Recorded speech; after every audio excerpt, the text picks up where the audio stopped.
Hello, I'm Wiggins. I'm the CEO of MojiWorks. I've been in the games industry for about 20 years, and my chair's not wet. He took my joke. I'm Saad Chowdhury. I'm from Mini. I've been there almost eight and a half, 9 years, which is probably about the length of the App Store almost at this point. So, yes. And also, you spelt my name wrong, but anyway, I didn't do it that. happens. Didn't do those slides. Is this one? Yeah. Okay, good. Hi, I'm Nicoll. I've been making games for 20 years. In 2010, I made my first mobile game in my bedroom, and it's all going horribly wrong since then.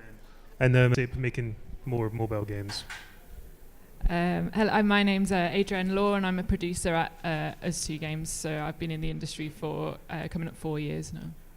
Fantastic. Well, there we go. Well, rather than ask everyone precisely when they entered the age and speculation about everyone's age, which is, of course, very rude, instead the first question I'd like to ask is about what's the first mobile game that you remember playing? Because, you know, I can remember fond memories of Snake back in the day, back on a 3310 as that sort of entry point into the mobile industry. But well, you're aging yourself, George, because it was exactly. on the 5110 first, well, wasn't it? look, all I'm going to say... You had the fancy dual cover change thing with a 3210. Look, I'm part of the out-of-touch liberal elite, that's all I can say. But Saad, so what's your memory of your first? Or in fact, Matt's going to jump in first, he's jumping I was 40 last weekend, by the way.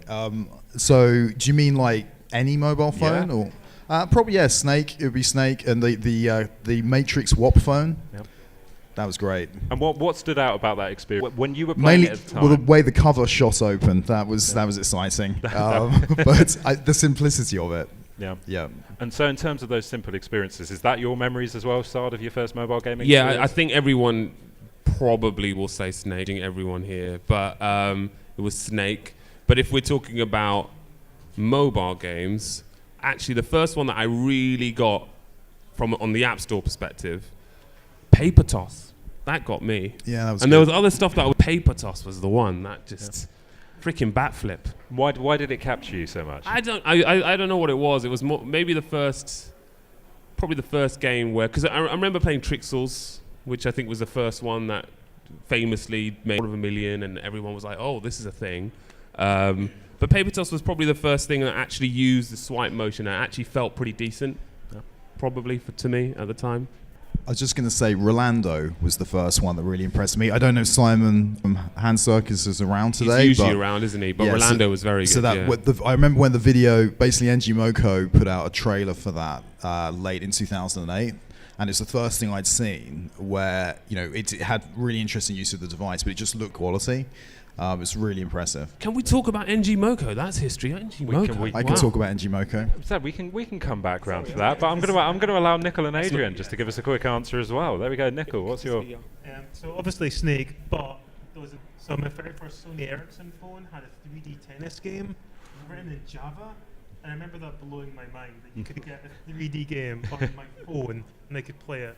And that was my first introduction of like maybe there's something different about mobile games. That's it. Well, mine obviously would have been Snake as well, but I'm going to go slightly different. So I only got a smartphone about 6 years ago because I'm a bit of a Luddite. So and it was a Windows phone, which tells you how much I knew at the time. Wow. So the first game that I actually played on that was which I just thought was really great. I fell down a bit of a hole and then was like, I need to claw my way back out of this now. But that was the first game that I kind of saw because I'd kind of gone from Snake to that. And I was like, wow, this has changed a lot. There's a lot going on now. Well, that's it. Yeah. So, you know, I was saying that we weren't going to try and date everything, but I've actually got a little bit of history that will just date all of that for us anyway. I mean, because if we're talking about the mobile games industry in the UK and worldwide in general, I mean, the 30 years of play campaign is what Ukie's aiming for, but the mobile games industry is more 25, 20 years old tops, and that's if you're really stretching it back. And in terms of the UK industry, well, I mean, I think this is going to be part of our debate. It's like, really, how old is it? How has it evolved? How has it changed? Because if you look at somewhere like Finland in the UK, the Finnish mobile games industry probably developed a little bit earlier, and it retained its position as sort of the dominant player within the sector for much longer. So, as a comparison point, I did actually look up handset density, which is the equivalent of, you know, how many people had just mobile phones. In 1998 in Finland, it had achieved 50% density by that point, but the UK didn't achieve it for another 4 or 5 years, which I think shows you about where the state of the UK market was. But I know from our chat, we had a little bit of a pre-game chat last week to discuss the industry. A lot of people on this panel actually worked in the industry at the time that the mobile games industry was starting to emerge, but were working in companies outside of mobile. So I'm going to throw towards, especially the three gentlemen over here, who, again, not claiming their age, but we're pointing towards worked in the industry at the time. Nicoll, can you remember that moment when those games were starting to emerge? What were your thoughts about it within the context of this British industry as well? Well, so at the time, like the first iPhone handsets came out, I'd actually escaped games. I wasn't making computer games, and it's just not. Do you want to borrow? Do you want to? There we go. Swap them around. Is this better? There we are. Can you hear my Scottish tones? So when the first iPhone came out, I wasn't actually working in games at all. I'd quit and was working in movie. But the chance to make a game for a handset seemed really enticing. It was because basically there was no barriers for creating games for mobiles when they first came out. You could just get a phone and you could make a game for it yourself. And so they did it. It was just me playing around in my bedroom. Yeah. And it was the first time you could actually make a game for effectively a console. Yeah, and that was opening up the opportunity within the market, and it's something we're going to jump back to as well, about a sort of an important landmark moment in the global national industry as well. But Matthew as well, you worked at Lionhead back in the day, back when Fable was being made, the original. Yeah, I was on Black and White 2 for 4 years, so that made me really want to get into mobile. Yeah, yeah. I mean, what was your perspective on mobile at the time, especially when you're working at the console PC? Yeah, well, I mean, when I got into the games industry, certainly when I was growing up as a teenager, it was in the 90s, and so you saw teams like Sensible and Bullfrog be able to make amazing things with like maybe 10 people. And then when I got in, the team size was like maybe 5 people. So I joined Lionhead just around the time Black and White 1 came out. And then Black and White 2, we spent 4 years and about 100 people. And after those sorts of projects, you really felt the need to get back to something where everyone could be more creative. Smaller teams, slightly less ambitious projects were really interesting in general. And then obviously the iPhone came out in 2007. I was actually doing some work on Second Life back then, which was obviously a whole different sort of thing. But there didn't seem to really start anything up then, of course, because the App Store didn't come along until the year later. As soon as that happens, then the excitement around the possibility of a few people could go away, or even one person on their own, go off, start a company, start making, kind of harks back to something that was 20 years before that. Yeah. And then there hadn't been that opportunity for such a long time. Yeah. And so for me personally, actually, it was exactly 10 years ago where I went to GDC and met up with the guys who were founding Edumoko, and that's how I got stuff in doing mobile games. So it's a massive step change. That's it. From one sort of project to completely the other end of the scale. Yeah, because one of the points you touched on there as well is about distribution, mobile games and actually releasing them, especially in the early Not only did you have devices that were not particularly great for making games on, especially because they had their clicky-clacky controllers and low-quality screens, but, in terms of things like WAP, it wasn't that easy to actually ever distribute over the internet because, frankly, it would take so long to download. In terms of the way the operators worked, who were sort of like pre-App Store, they would take a cut that even Epic would find a little bit over the top in today's games.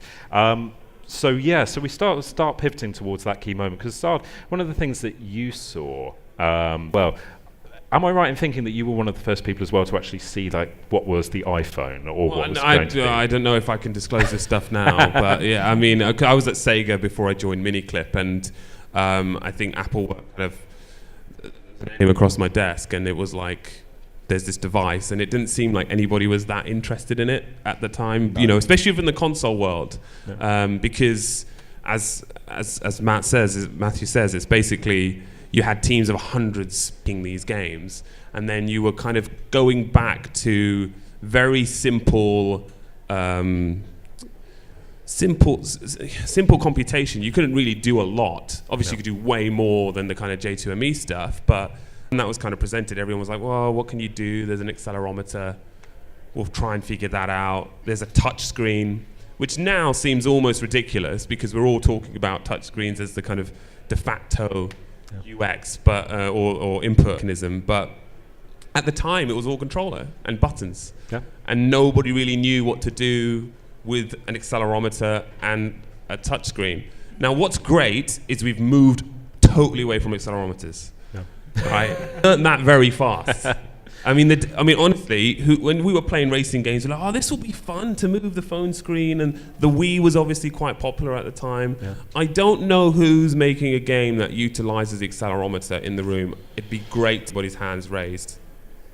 They're not going to put their hands No, up. there's no hands raised, and if there was, we would all have to just hug that person and be like, please don't do that. So that was kind of the first moment we kind of saw it, and unfortunately the company at the time, and probably the industry at the time, the established industry at the time, didn't really understand what they had and what they were looking at. Yeah. I'd say like certainly over here. I mean, that's one of the reasons why the I started. We were dealing with a US company that was backed by US investors, and then eventually the Japanese companies coming into that. The UK tended to have, and I think still generally does, a slightly more kind of status quo look at the industry. So I had loads of friends from Lionhead and Codemasters who laughed at us for wanting to start something in mobile, because it was just seen as being a bit of a joke. Yeah. They're not laughing now. Well, exactly. I mean, because they still might be. Exactly, they might be, but you're not hearing it at least. They're sort of polite enough to do it behind your back, which is the important thing in life. But so we're looking at that point. I think the arrival of the iPhone, I think we can all describe as a bit of a turning point for the industry. I'd also like to just mention that in 2006, Gamer started. So I just wanted to get that one out there just so that everyone was aware, because I think that sort of shows that was when that sort of turning point starts, where we move out the early age of the mobile industry into more of the modern industry that we see But that today. actually reminds me, we should thank the DS. Yeah. Because the DS was probably the first where we were actually using some touch and swipe as some input, controls. So, there were developers thinking about that kind of thing. Yeah. And I know Pocket Gamer was about that. Exactly. Right? It was that and the PSP, right? Exactly, and then it pivots out. And I think in the early days of the mobile store as well, a lot of the success initially came from games that were retailing at a small price up front. This was the sort of the foundation of Angry Birds. But it was also what can help a lot of independent developers start to thrive within the market. And you see all the way up to 2014, there's this kind of golden age period for indie gaming on the platform, where you get Device 6 from Simogo, you get Sword and Sorcery, and they start providing these intriguing experiences. So Adrienne, how important do you think this shift was to enabling British mobile game developers to start releasing great quality, interesting independent titles on mobile and succeeding? Because a studio like ustwo, would it exist without them, without the shift over? Yeah, I mean, I think it's really interesting for us because so Monument Valley kind of came out of us two when they weren't a games company at all. They were sort of a design UX focused company, but they've been working in mobile. I think their first kind of partner was Sony Ericsson, and they were stuff to do with like backgrounds, like wallpapers and things like that. So they were always completely in tune with kind of mobile interactions, very focused on UX, but they'd never really made games. And I think it was partly just that they're a very risk-taking company in that sense, and that they were prepared to kind of have a go at it. And it was really the combination of having game developers who were looking to take risks and do things that they hadn't been able to do necessarily in bigger companies, because that's the nature of bigger companies.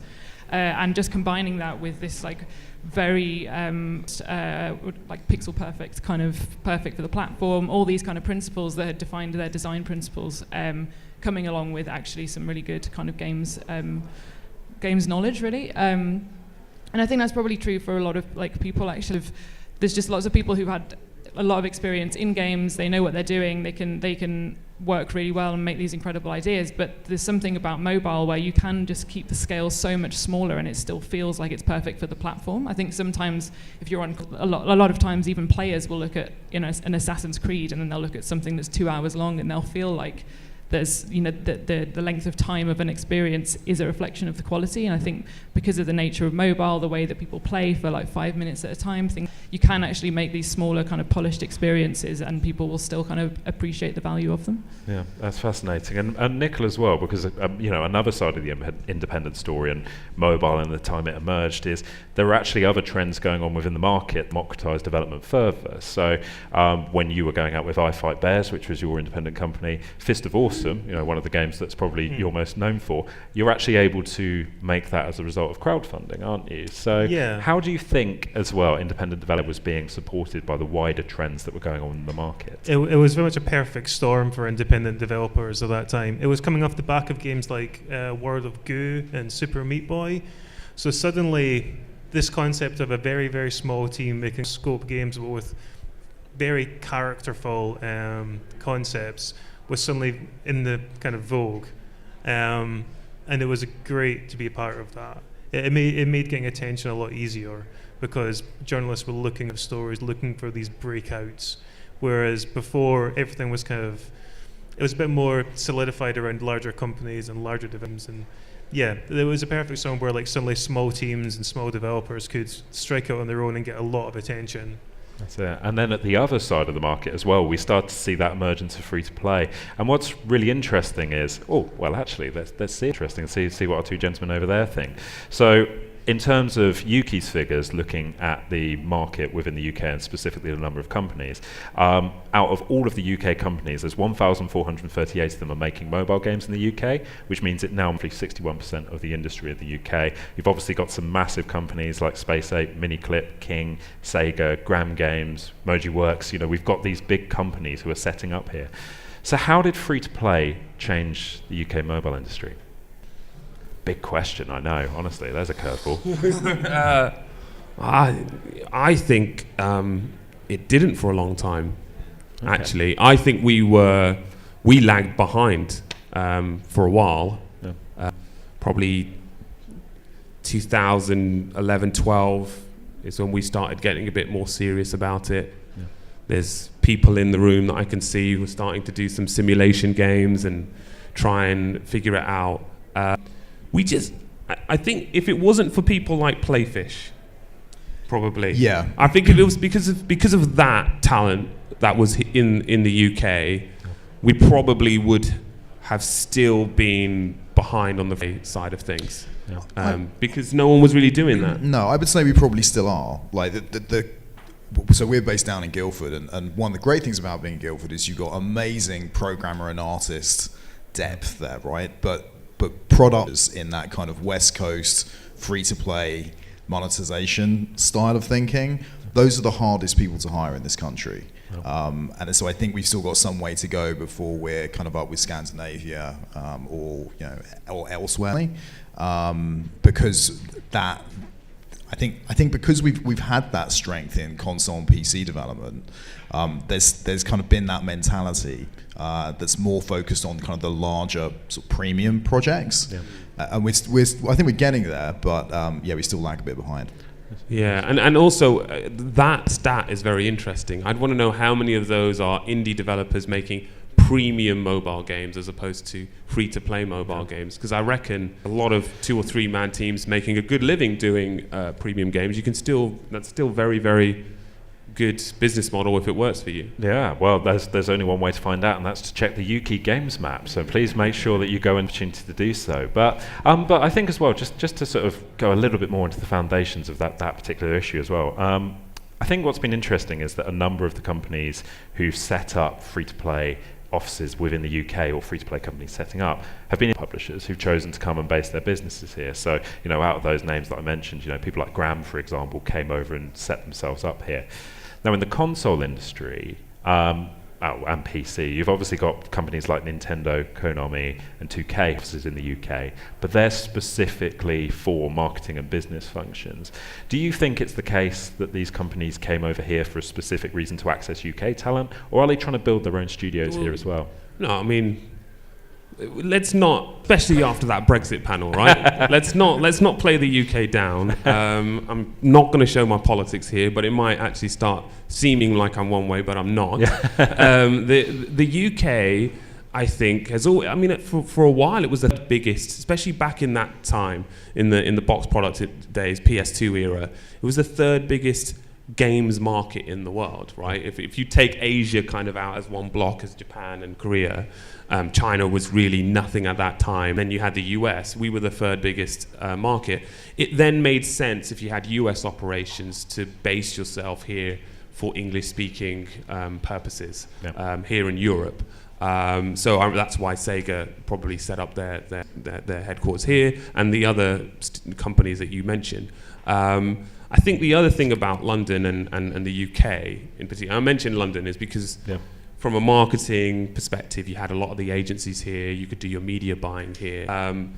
But that's that's kind of probably why we're lagging behind, because we still have that premium brand marketing discipline that we've created over the last 10 to 15 years, whereas and the West Coast, US product managers have had a better handle of data.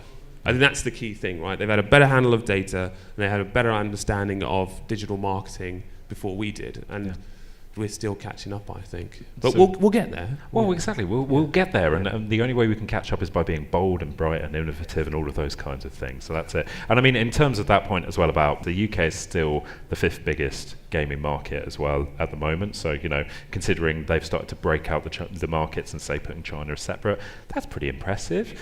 Supports 46,000 full-time equivalent, 46,000 full-time employees in this country, which was up from about 26,000 in 2013. So the industry's still clearly going up, and I think mobile's going to be a big part of it. So rather than just looking at the past for this final section, I think let's look a little bit to the future. I mean, first of all, I think let's talk a little bit about the independent space within mobile, because I think there's been some challenges within that space because of obviously the fact that free-to-play live operations has really come in and sort of taken control of the sector. But then at the same time, games like Florence, Gorogoa, Monument Valley 2 succeed. So Adrienne, where do you think the British independent development scene will go in terms of mobile? Do you see it continuing to support it strongly, or do you see maybe companies starting to look a little bit more across platforms?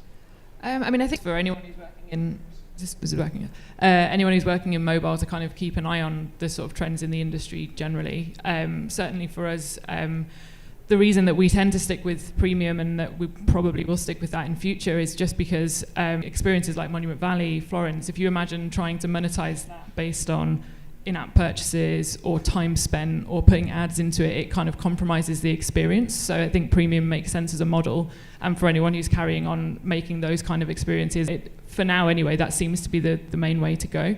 And I think I mean it's only getting easier to publish those kind of games. If you look at the support that like Unity offer in terms of just getting something onto the App Store, it's really straightforward. I think for me it's such a ubiquitous platform now, and we're seeing, like, as an industry, we're perfecting so much of the UX of getting people who would never consider themselves gamers to pick something up and just play with it. There's no reason then not to just take those two things and say, okay, how then give those people who might not be expecting it something that is going to have a bit more meaning to it, something that's going to look very different to everything else on the store. Like that, it's a niche that's going to continue to grow, I think, because the more people are familiar with playing mobile games, the more they're going to the things that look a bit different and take the risk on it. Oh, fantastic. And in terms of the free-to-play space, I mean, we've then got, I'm going to sort of, again, segment you off a little bit, because I'm going to ask Nicoll's opinion separately, because he's got an interesting transition story. But in terms of the priorities for the free-to-play industry, obviously there are more companies locating here, there are more companies setting up. Where do you think it goes in the UK, and what kind of things do you think it needs? Because I think you managed to hint there at a really interesting demand amongst companies for a different type of employee. Yeah, being a kind of relatively recent and decided to do it in the UK again, the real strength of the UK in games, as in many, many other industries, is innovation and creativity. There's so many people here that are incredibly creative. Just to give a small example, that's just for Christmas, we're going through like a new project process, and so we decided to involve the whole company in that, and within a week we had 50 new game concepts up on the wall. Now I think there are other places and other companies where that wouldn't be so possible, because you've got everyone in the company having that kind of drive. So I think what you're looking to do in the future is to take that and kind of help that creativity really work in a global setting by working on things like management. Actually, the industry has been very poor at like people management and business management, and then the management of the products themselves. So it's like marrying those two things together. Because I think we're at a point where obviously the App Store is relatively mature, there's new opportunities beginning to come along. The companies that do best in that are the ones that are going to come up with new and interesting games for people to play. And so that's a way in which I think the UK is really, really well placed. And even something like Brexit, I think for a mobile company that digitally their software globally, it doesn't massively affect you. I mean, hiring is probably the number one thing, but even so, that's probably not a major problem. So although I have personal views on what should happen, as far as the business goes, I think and other mobile businesses are very well placed to do well. Fantastic. And so, do you agree with that there? Yeah, I mean, I'd probably just echo a lot of what Matthew said. I mean, the reality is this, though. I think we have been essentially the third or fourth strand of creativity here in the UK when you think about the arts, right? You think about film, TV, music, theatre, and then maybe games. And the reality is if Ian Livingstone was in the room, he'd tell you what the games industry is and how much more value it brings than we're recognised for. But the thing that we are unique with, the ability that we have here in the UK, if we do things properly, I think we will be one of the only places in the world where a genuine global hit can emerge, right? Finland's done a great job with what Supercell and Angry Birds has done, but I think if you think about the UK, we're multicultural, so we have loads of people that we can kind of talk to try and get an understanding of the global viewpoint. We have great creativity, but also the other thing that we haven't really leveraged that much, and it's given that it's on our doorstep, is the City of London, right? There's plenty of people in the insurance, in the kind of banking sector, and in the technology sector that have not thought about this area of the world as being a viable industry for us. So that management in terms of business talent and then product management that could come from this world, you could actually see that working here. And I know there's been some studios in the UK that have kind of hired and tried to make that link of trying to bring that caliber of person into our industry. And I don't think we should be afraid of that. And, we have been, I think. We've been pretty snobbish with who we let into the industry. They're not gamers, they're not this, they're not that. But at the end of the day, you've had companies like ustwo that did not come from the games industry traditionally create one games on the mobile platform ever. So we should do more of that here in the UK, and we should encourage it. If you've got friends outside of the industry who have talent, explain to them how valuable this industry is and how much of an amazing career you can have in it, because I think we need to bring people in. Yeah, and I think that's true diversity as well. Like also we talk about diversity very much in terms of gender, but I think of it in terms of all sorts of backgrounds. The industry needs to do a much better job of bringing in people with all different sorts of interests and the experience to help us make the games industry really become what it can become. Yeah, and as part of the 30 Years of Play campaign, we're actually going to be appointing 30 video game ambassadors from diverse backgrounds and announcing them at the Westminster Games Day this November. So if you want to make any recommendations, please talk to me. George, you're the best at plugging, by the way. Exactly. Exactly. I'm a master plugger. But the final word on this, I'm going to give it to Nicoll, and the reason why is that in terms of Nicoll's journey through mobile, let's just talk. He's just looking at me as if I'm a madman, but I mean, because you started out in terms of independent development, in terms of creating premium games, then more recently you'd had some success with some free-to-play games from an independent background, so things like Maximum Car, Brewtown, which you worked on, and Space Ape, designing games behind there.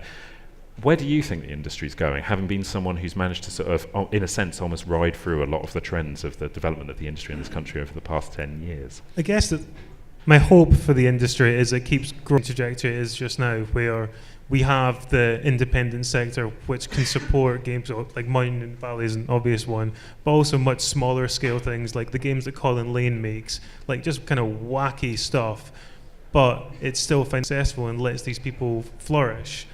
I kind of hope that because mobile gaming is now the ubiquitous platform for computer game development and for consuming that content, that it keeps going that way, and we can support big companies making big projects, and we can support really small companies making much more niche, characterful, personable projects.